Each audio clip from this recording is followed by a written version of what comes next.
Hello दोस्तों, स्वागत है आपका हमारे YouTube channel ground history India में। दोस्तों, हमारा प्रैक्टिस सेशन चल रहा था। दोस्तों आइए दोस्तों, हम 9 प्रैक्टिस सेशन कर चुके हैं। 150 प्रश्नों का यह हमारा 10वां प्रैक्टिस सेशन है। दोस्तों चलिए दोस्तों, देर न करते हुए सीधा पॉइंट टू द पॉइंट यानी क्वेश्चन पर आते हैं दोस्तों, और क्वेश्चन से शुरुआत करते हैं। दोस्तों चलिए दोस्तों, सीधा देर न करते हुए तो पहला क्वेश्चन है दोस्तों, मिलान करना है निम्नलिखित में से कौन सा सुमेलित नहीं है। यानी कुछ क्षेत्रीय राज्य हैं दोस्तों, और उससे जुड़े हुए जो है क्षेत्र हैं उससे बताना है। कुछ क्षेत्रीय राजा हैं, रजवाड़े हैं, और उनका जो है क्षेत्र बताना है। तो जैसे राणा हम्मीर है, राणा चुंडा है, मलिक राजा फारूकी है, और मलिक सरवर ख्वाजा जहाँ है। तो बताना है इनका जो क्षेत्र था वह कहाँ पर है, वही आपको बताना है दोस्तों। और निम्नलिखित में से कौन सा सुमेलित नहीं है, यहाँ पर नहीं है, जो सुमेलित नहीं है वही आपका आंसर है दोस्तों। राणा हम्मीर देव कहाँ के थे, मेवाड़ के थे, ये तो सही है दोस्तों। राणा चुंडा कहाँ के थे, मारवाड़ के थे, ये भी सही है। मलिक राजा फारूकी कहाँ के थे, खान देश के थे, ये भी सही है दोस्तों। और मलिक सरवर ख्वाजा जहाँ, ये मालवा के नहीं है दोस्तों। मलिक सरवर ख्वाजा जहाँ, आप मलिक सरवर का नाम सुने, ये जौनपुर का शासक था दोस्तों। यहाँ पे मालवा दिया है, यही ऑप्शन गलत है। और जो गलत है दोस्तों, यही आपका क्या है दोस्तों, उत्तर है। जो गलत है दोस्तों, यही आपका उत्तर है। तो आंसर क्या हो जाएगा दोस्तों, पहले का D is the right answer. अब आइए दोस्तों, क्वेश्चन नंबर दूसरे पे चलते हैं। सूची 1 को सूची 2 से मिलान करना है दोस्तों। हाँ दोस्तों, सूची 1 को सूची 2 से सुमेलित कीजिए और सूचियों के नीचे दिए गए कूट से सही उत्तर का चयन करना है दोस्तों। यहाँ पर फिर वही है दोस्तों। हाँ दोस्तों, कुछ क्षेत्रीय राज्य हैं, उनके सामने जो उनका शासक है उन्हें मिलान करना है। रणथंभौर, चित्तौड़, देवगिरी, गुजरात। तो ये सारे प्रश्न को आपको मिलान करना है दोस्तों। आप सभी लोग अच्छे से समझ रहे हैं दोस्तों। तो आइए देर न करते हुए, जैसे रणथंभौर के राजा कौन थे, अलाउद्दीन खिलजी के समय हमने आपको बताया भी था। आप अच्छे से अगर देखे होंगे हमारे ग्रुप डी वीडियो लेखपाल एसएससी सीजीएल 1 डे एग्जाम की जो हम आपको सीरीज चला रहे हैं, उसमें हमने आपको बताया है कि रणथंभौर के शासक थे हम्मीर देव। तो ए का 3 हो जाएगा दोस्तों, ए का 3 हो जाएगा। और चित्तौड़ के जो राजा थे वो कौन थे दोस्तों, राणा रतन सिंह थे। आप सभी लोग जानते हैं, पद्मिनी की पद्मावती मूवी भी आप लोगों ने अच्छे से देखा होगा।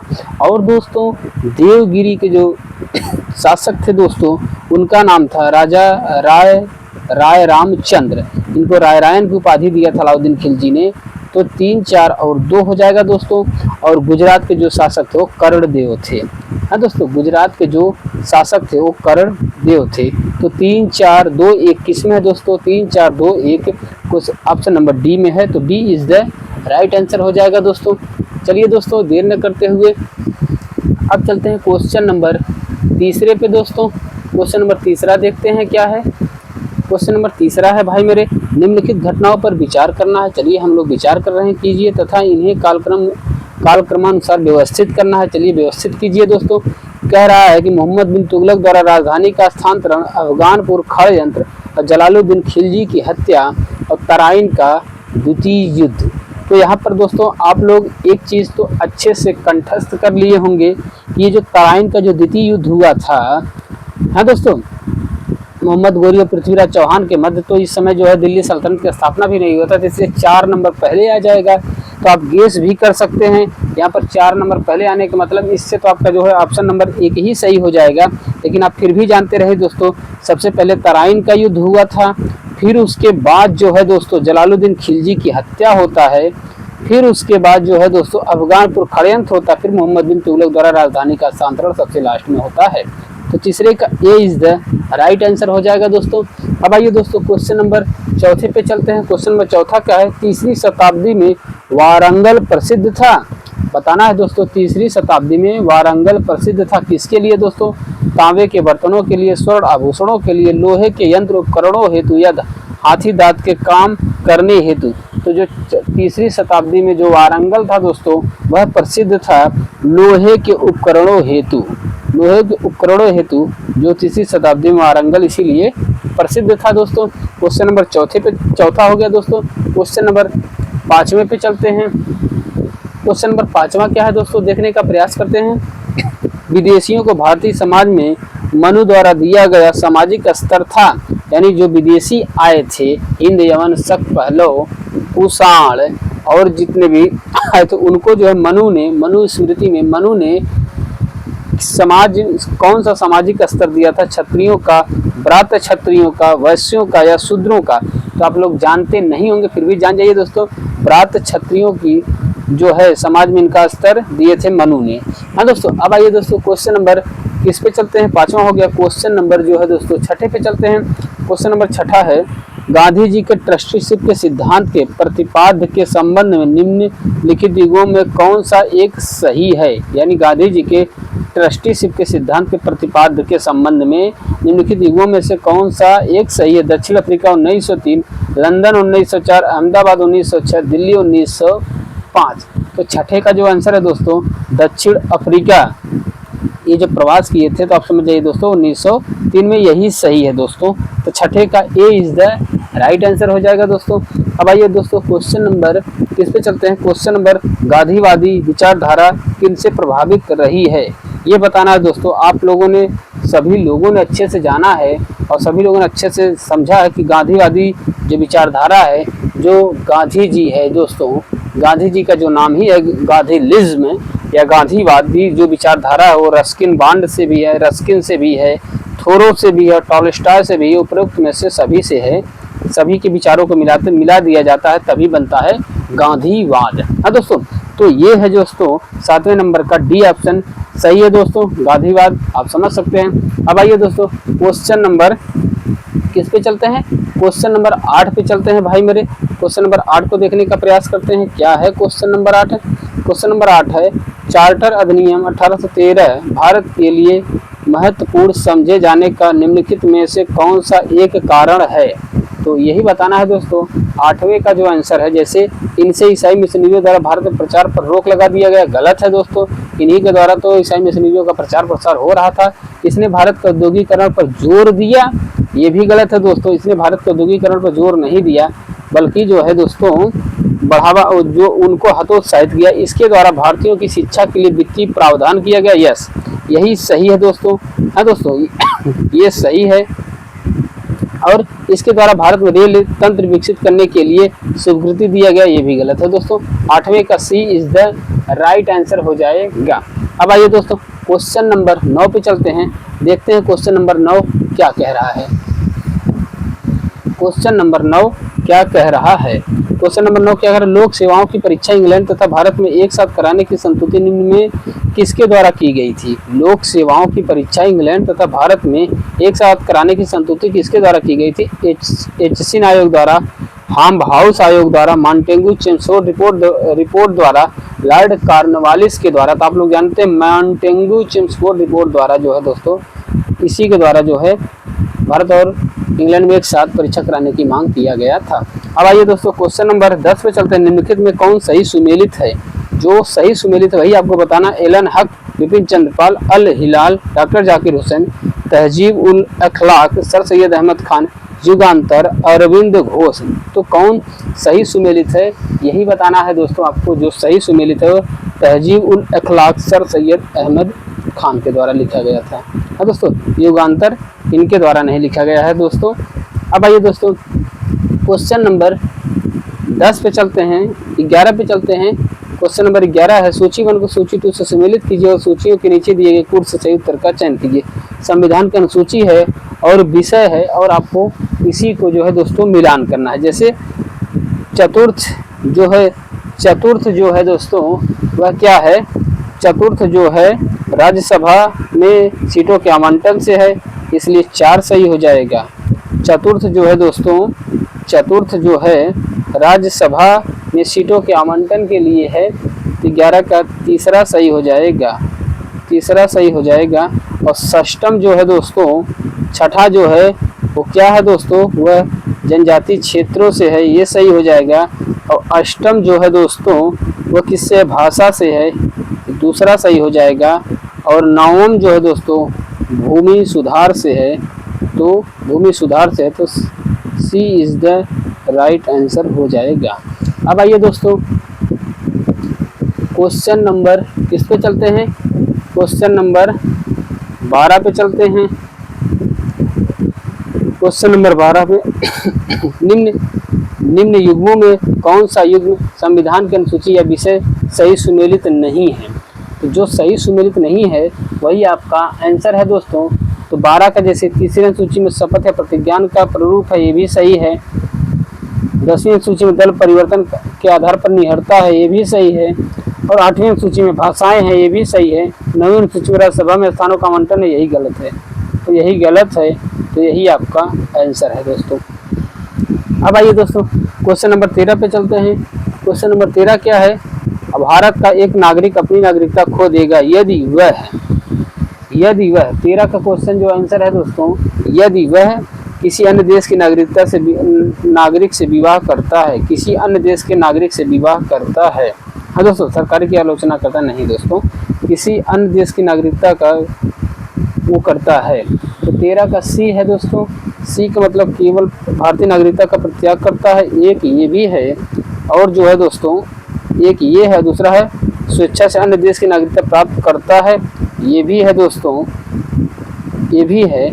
तो किसी अन्य देश के नागरिक से विवाह करता नहीं, सरकार की आलोचना करता नहीं। तो पहला दूसरा है दोस्तों, यही। तो सी इज द राइट आंसर हो जाएगा। अब आइए दोस्तों क्वेश्चन नंबर 14 पे चलते हैं। क्वेश्चन नंबर 14 को देखने का प्रयास करते हैं कि क्वेश्चन नंबर एक्चुअली में 14 है क्या। क्वेश्चन नंबर 14 है दोस्तों, जैव विविधता निम्नलिखित माध्यम द्वारा मानव अस्तित्व का आधार बनी हुई है। तो आपको बताना है कि जैव विविधता किस माध्यम द्वारा जो है मानव अस्तित्व का आधार बनी हुई है। तो यही बताना है दोस्तों आपको। जैसे मृदा निर्माण, यस। मृदा अपरदन की रोकथाम, यस।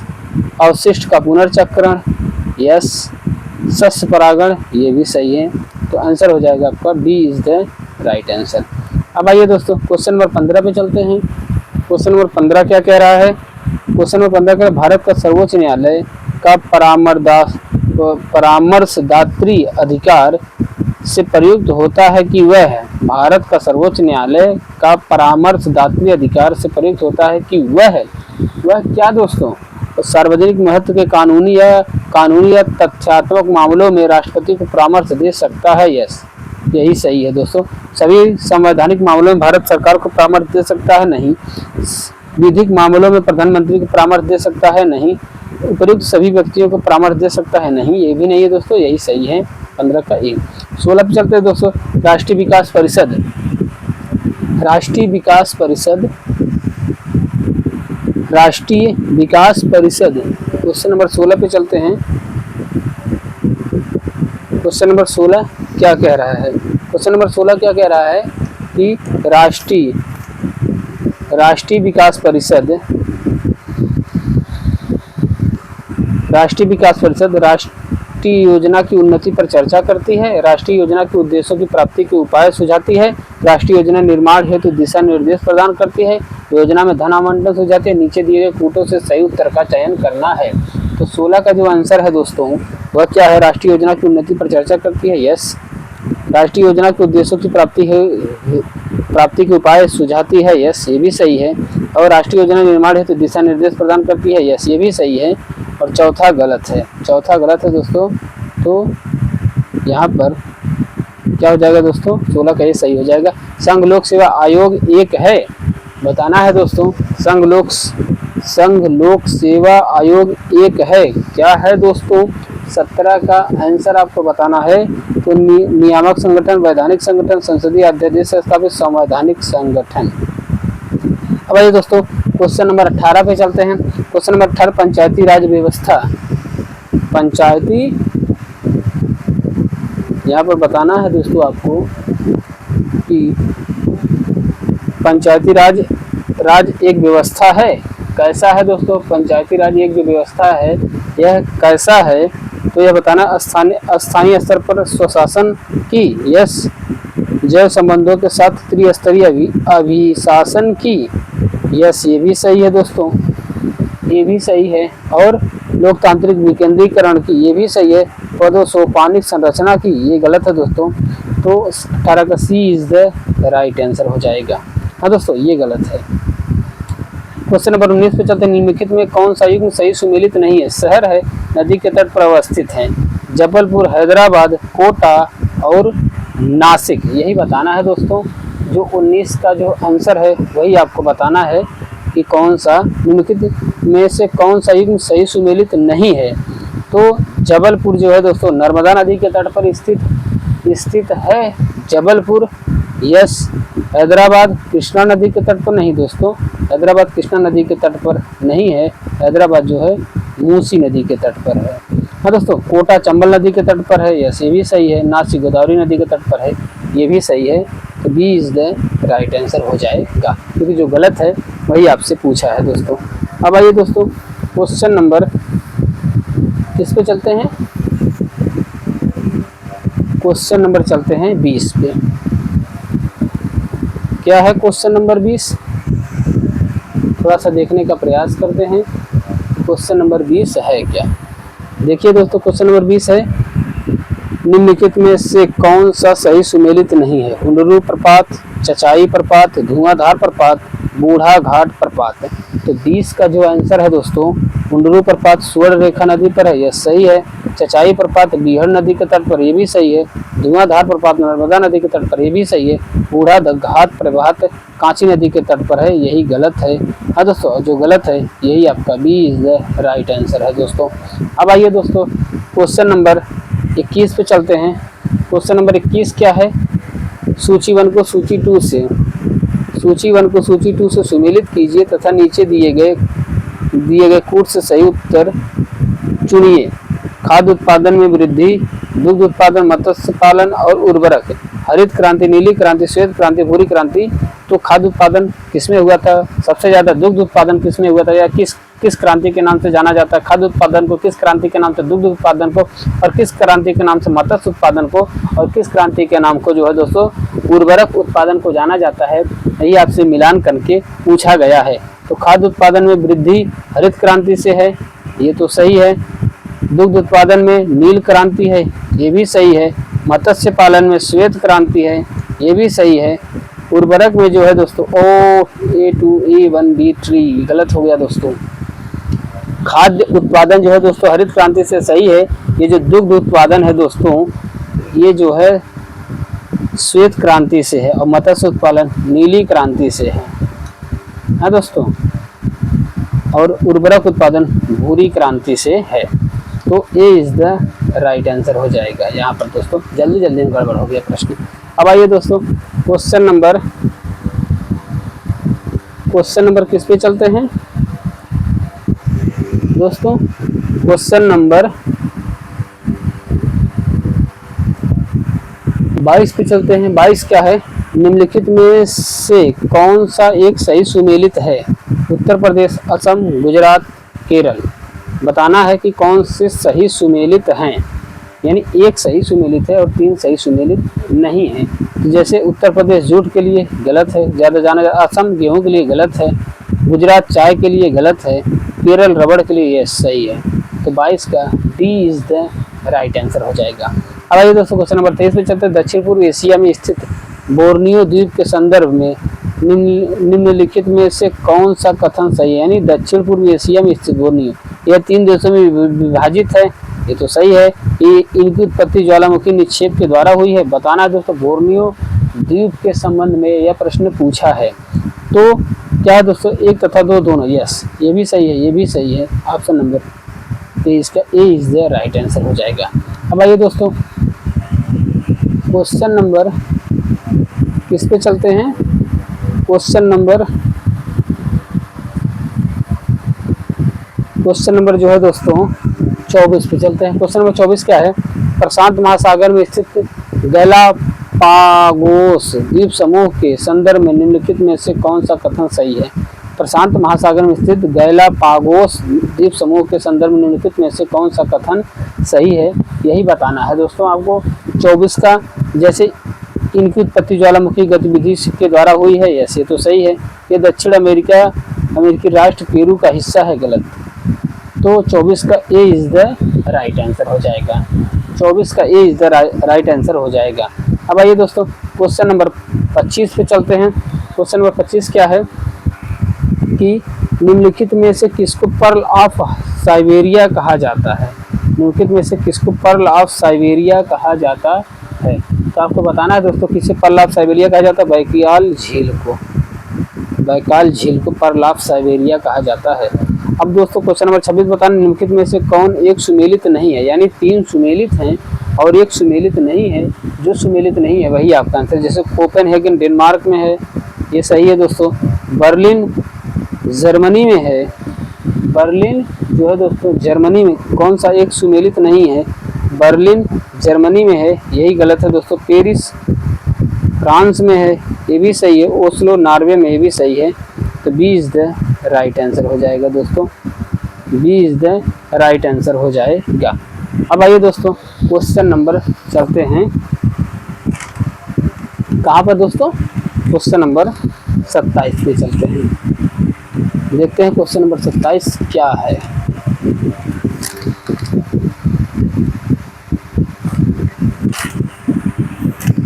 अब आइए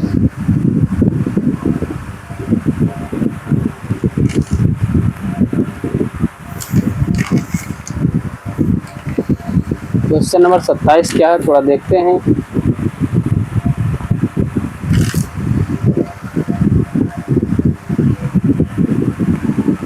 चलिए क्वेश्चन नंबर 27 है, चमगादड़ अंधेरी रातों में उड़ सकते हैं और अपना शिकार भी कर सकते हैं, इसका कारण क्या है? इसका कारण क्या है? चमगादड़ रातों में उड़ सकते हैं और अपना शिकार कर सकते हैं, इसका कारण क्या? उनकी आंखों के तारे बड़े होते हैं, उनकी रात्रि दृष्टि बहुत अच्छी होती है, ये भी गलत है, ये भी गलत है। प्रत्येक चिड़िया ऐसा कर सकते हैं, ये भी गलत है। वे पराध्वनि तरंगे निकालते हैं और उन्हीं के द्वारा निर्देशित होते हैं, यही सही है दोस्तों।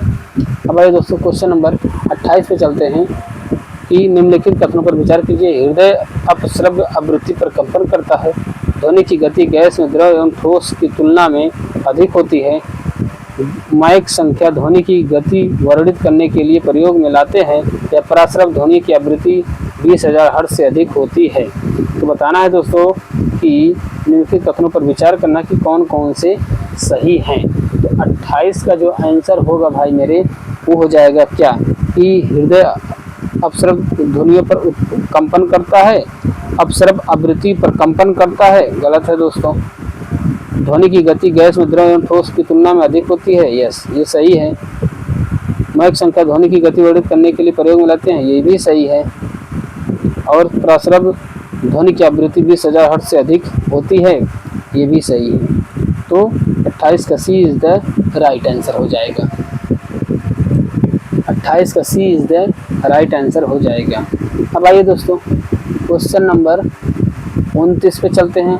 क्वेश्चन नंबर 29 का है, निम्न तापी इंजनों का अनुप्रयोग होता है। निम्न तापी इंजनों का अनुप्रयोग होता है, यही बताना है दोस्तों। पनडुब्बी इंजनों में, तुषार मुक्त प्रशीतित रेफ्रिजरेटरों में या रॉकेट प्रौद्योगिकी में। इसमें नहीं होता है दोस्तों, इसमें भी नहीं होता है। और अतिचालकता विषयक अनुसंधानों में, ये भी गलत है दोस्तों। निम्न तापी इंजनों का अनुप्रयोग कहाँ होता है? रॉकेट प्रौद्योगिकी में। 29 का सी इज द राइट आंसर हो जाएगा दोस्तों। निम्नलिखित कथनों में कौन सा असत्य है, यही बताना है दोस्तों कि कौन सा असत्य है। 30वां है, NFACT 82 भारतीय नौसेना का तेज आक्रमणयान है। कोई विषाणु पर्यावरण प्रदूषण कम नहीं कर सकता है। टाइफा एक कंप्यूटर विषाणु है। ब्रह्मोस एक सुपरसोनिक क्रूज मिसाइल है।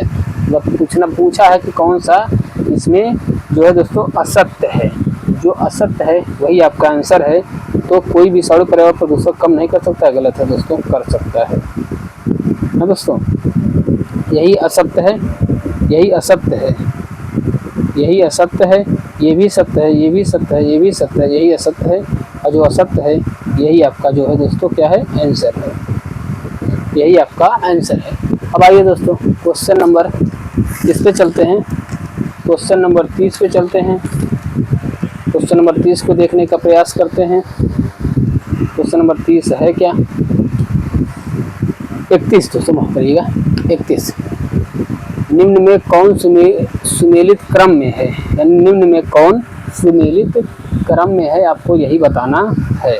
हाँ दोस्तों, जैसे रेडियम रेडियम की खोज कौन किया था दोस्तों? तो मैडम क्यूरी ने किया था, सभी लोग जानते हैं। दूसरा हो सकता है पेनिसिलिन की खोज कौन किया था? अलेक्जेंडर फ्लेमिंग ने किया था, ये भी सही है।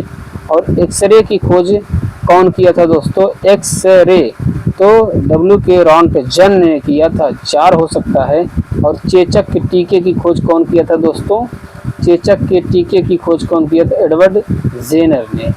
तो ये कौन है दोस्तों? 2 1 3 4 2 1 4 3, तो 31 का ए इज द राइट आंसर हो जाएगा। अब आइए दोस्तों क्वेश्चन नंबर 32 पे चलते हैं। चेचक विषाणु द्वारा होता है, कथन है चेचक विषाणु द्वारा होता, कारण है मरीज को पृथक बिस्तर पर रखना चाहिए। तो 32 का कौन सा आंसर सही? कथन और कारण दोनों सत्य तथा कारण कथन पर आधारित है, ये सही है दोस्तों, ये सही है। अब आइए दोस्तों क्वेश्चन नंबर किस पे चलते हैं? क्वेश्चन नंबर 33 पे चलते हैं। देखते हैं क्वेश्चन नंबर 33 है क्या। चलिए दोस्तों जल्दी जल्दी थोड़ा प्रश्न को करने का प्रयास करते हैं। क्वेश्चन नंबर 33 है क्या, इसे बताना है। निम्नलिखित घटनाओं पर विचार कीजिए, उन्हें कालक्रम अनुसार व्यवस्थित कीजिए। भारतीयों द्वारा चीनी उद्योग का विकास, रिसड़ा में प्रथम जूट मिल का प्रारंभ, भारत में स्टील का प्रथम बार उत्पादन, बम्बई में प्रथम बार कपड़ा मिल का प्रारंभ। तो बताना है दोस्तों, कालक्रम अनुसार व्यवस्थित करना है।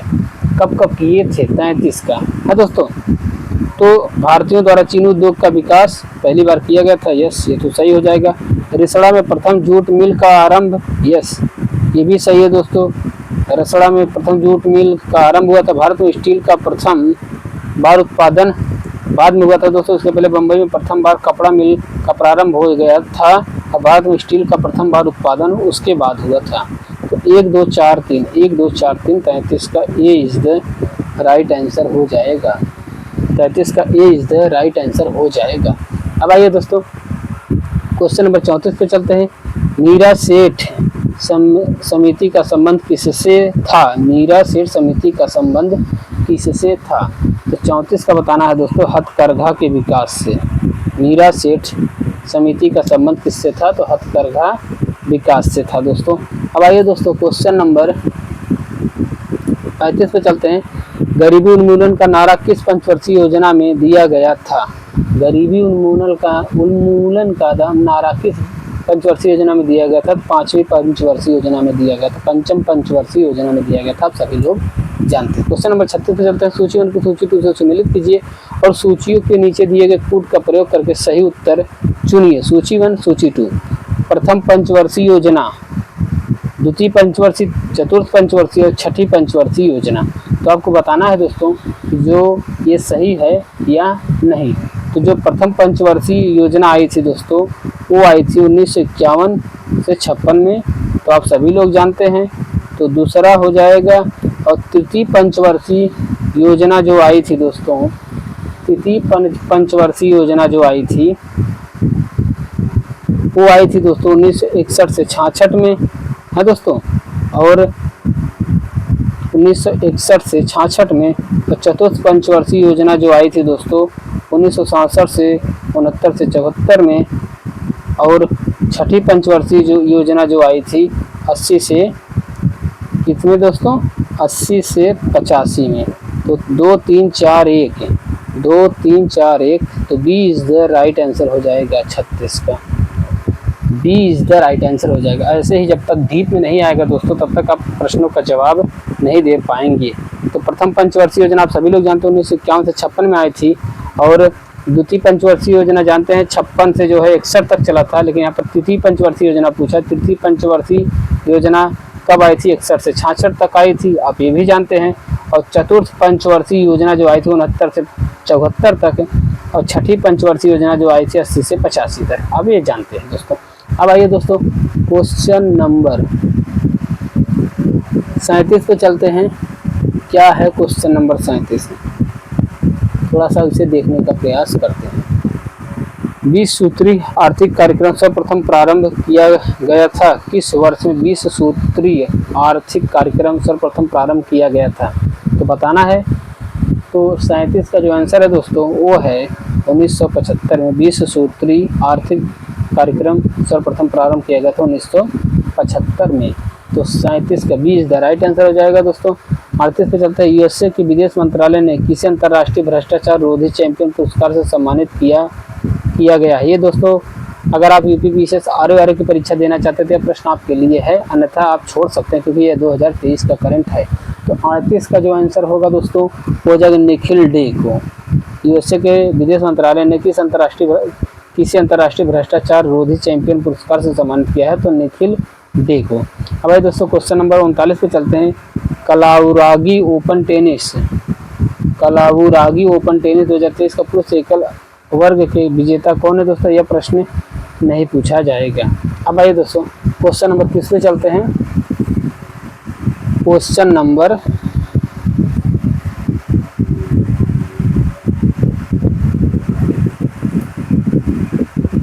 40 पे देखते हैं। क्वेश्चन नंबर 40 क्या है। यूनिसेफ और भारत सरकार ने कहाँ ग्रीन राइजिंग पहल प्रारंभ किया है। यूनिसेफ और भारत सरकार ने कहाँ ग्रीन राइजिंग पहल प्रारंभ किया है।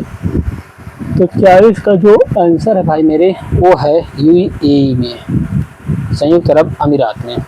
गतिशील भूजल संसाधन मूल्यांकन रिपोर्ट 2023 के अनुसार सर्वाधिक भूजल वृद्धि वाला राज्य कौन सा है।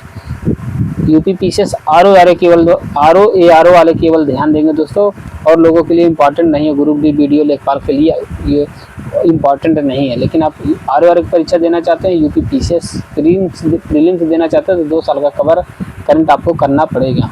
तो 41 का जो आंसर है भाई मेरे वो क्या है, वाला राज्य कौन सा है 2023 के अनुसार सर्वाधिक भूजल वृद्धि वाला राज्य कौन सा, तो वो है पश्चिम बंगाल। हाँ दोस्तों अब आइए 42 पे चलते हैं। निम्नलिखित में कौन एक सही सुमेलित नहीं है। यानी 3 सही सुमेलित हैं और एक सही सुमेलित नहीं है। जो सही सुमेलित नहीं वही आपका आंसर है। श्यामा प्रसाद मुखर्जी अर्बन मिशन 2015 में ये गलत है दोस्तों। Rural housing interested subsidy scheme 2017 ये सही है। सांसद आदर्श ग्राम योजना 2014 ये भी सही है। दीनदयाल उपाध्याय ग्रामीण कौशल योजना 2014 ये भी सही है दोस्तों। दीनदयाल उपाध्याय ग्रामीण कौशल योजना 2014 ये भी सही है। ये योजनाएं चलाई गई थी केंद्र सरकार के द्वारा। अब आइए दोस्तों क्वेश्चन नंबर 43 पे चलते हैं, देखने का प्रयास करते हैं क्वेश्चन नंबर 43 है क्या। क्वेश्चन नंबर 43 देखते हैं। क्वेश्चन नंबर 43 निम्नलिखित में कौन सा युग्म सुमेलित नहीं है। यानी 3 सुमेलित हैं और एक सुमेलित नहीं है। जो सुमेलित नहीं है वही जो है दोस्तों क्या है आपका आंसर है। जैसे ट्राइसेम अगस्त 1979 में यह सही है। NREP अक्टूबर 1980 में ये सही है। JRY 1995 में यही गलत है दोस्तों। 43 का यही गलत है। और SGSY अप्रैल 1999 में यही भी सही है। तो यही गलत है और यही गलत है, तो यही आपका क्या है आंसर है दोस्तों। अब आइए क्वेश्चन नंबर 44 पे चलते हैं। निम्नलिखित में कौन सा कथन प्रधानमंत्री सुरक्षा बीमा योजना के बारे में सत्य नहीं है। कौन सा कथन प्रधानमंत्री सुरक्षा बीमा योजना के बारे में सही नहीं है वही आपको बताना। यह एक निजी दुर्घटना प्रतिपूर्ति योजना है, ये सही है। 18 से 50 वर्ष के बीच किसी भी व्यक्ति के लिए उपलब्ध है, गलत है। 18 से 70 वर्ष के बीच किसी भी व्यक्ति के लिए उपलब्ध है, ये सही है। वार्षिक बीमा किस्त की देय राशि ₹12 है, ये भी सही है। तो यही गलत है दोस्तों, यही गलत है और यही जो है दोस्तों सत्य नहीं है, तो यही आपका आंसर है। यही पूछा तो यही आपका आंसर हो जाएगा। अब आइए दोस्तों क्वेश्चन नंबर 45 पे चलते हैं। क्वेश्चन नंबर 45 को देखते हैं। 45 क्या कह रहा है। निम्नलिखित में कौन सा एक सामाजिक संरक्षण का हाल में अपनाया तरीका नहीं है। निम्नलिखित में कौन सा एक सामाजिक संरक्षण का हाल में अपनाया तरीका नहीं है। तो है दोस्तों राष्ट्रीय स्वास्थ्य बीमा योजना है। निपुणता विकास कार्यक्रम ये नहीं है। आम आदमी बीमा योजना ये है। असंगठित श्रमिकों का सामाजिक सुरक्षा अधिनियम 2008 ये सही है दोस्तों। तो यही गलत है, जो पूछा तरीका नहीं है, जो नहीं है वही आपका क्या है आंसर है। तो 45 का B is the right answer हो जाएगा। अब आइए दोस्तों क्वेश्चन नंबर 46 पे चलते हैं। सूची 1 को सूची 2 से सुमेलित कीजिए तथा नीचे दिए गए कूट से सही उत्तर चुनिए। बताना है दोस्तों सूची जो 1 है, सूची 2 है तो 46 का जैसे आपको बताना है, सर्व शिक्षा अभियान कब प्रारंभ किया गया था? 2001 में। तो यहाँ पर 3 हो जाएगा दोस्तों। और साक्षर भारत मिशन, साक्षर भारत मिशन, हाँ दोस्तों, साक्षर भारत मिशन कब स्थापित किया गया था? तो वो स्थापित किया गया था 2009 में। यहाँ पर 4 हो जाएगा। अब ऑपरेशन ब्लैक बोर्ड कब चलाया गया था दोस्तों? 1987 में। और राष्ट्रीय साक्षरता मिशन कब चलाया गया था? कब चलाया गया था दोस्तों? यह चलाया गया था राष्ट्रीय साक्षरता मिशन 2000 किस में चलाया गया था दोस्तों? तो यह चला गया था 1988 में। तो 2 हो जाएगा। तो 3 4 1 2, 3 4 1 2 किस में है दोस्तों? यह है किस में दोस्तों? ए में। तो 46 का ए इज द राइट आंसर हो जाएगा। है दोस्तों, थोड़ा सा लाइट चला गया है दोस्तों, मोबाइल का लाइट ऑन कर लेते हैं, देन उसके बाद आपको बताने का प्रयास करते हैं दोस्तों।